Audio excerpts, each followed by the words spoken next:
Hello guys, back to my YouTube channel Rajdeep content creator. Interesting blog video তোমাদের সামনে নিয়ে চলেছি। কেউ যেন ভিডিও স্কিপ করো না, সম্পূর্ণ দেখার চেষ্টা করুন। তোমাদের আজকে কিছু জিনিস আজকে দেখাবো, আশা করি বলতে তোমাদের সম্পূর্ণ ভালো লাগবে। আজকে আমি এসেছিলাম সন্দেশখালী ঘুরতে। সন্দেশখালীর ভিউটা তোমাদের আজকে পুরোপুরি দেখাবো। অল ফ্রেন্ডস, তোমাদের সন্দেশখালীর ভিউটা কিরকম লাগে অবশ্যই কমেন্ট করে যাবেন। লাইক কমেন্ট শেয়ার সাবস্ক্রাইব করতে ভুলবেন। অবশ্যই করে আমাকে সাপোর্ট করবে। তোমাদের ফ্যামিলির সদস্য হতে চাই আমি, অবশ্যই আমাকে সাপোর্ট করো। আজকের আমরা এসেছিলাম সন্দেশখালী আমরা একটু ঘুরতে, মানে ঘুরতে বলতে গেলে আমাদের একটা কাজ ছিল দরকার, ইম্পর্টেন্ট একটা কাজ ছিল। ওর জন্য কাজটা মিটিয়ে আর ভাবলাম একটু নদীর পাড় থেকে ঘুরে আসে। নদীর পাড়ে ঘুরতে এসে দেখলাম এত সুন্দর ভিউ গাইস, না দেখলে বুঝতে পারবেন না এত সুন্দর ভিউ। তোমরাও এসে একবার ঘুরে যেও।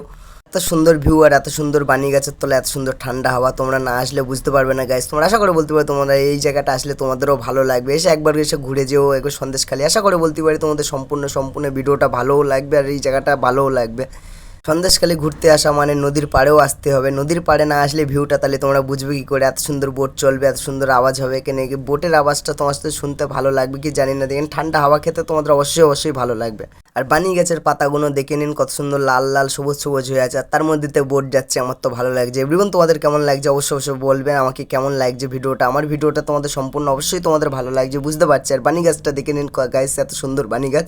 তোমাদের একদিন এই সন্দেশখালীর ভিউটা, একদিন তোমাদের নদীর পাড়ের ভিউ একদিন তোমাদের সম্পূর্ণ দেখাবো। আর আমার ভিডিওটা সম্পূর্ণ দেখার জন্য অসংখ্য ধন্যবাদ।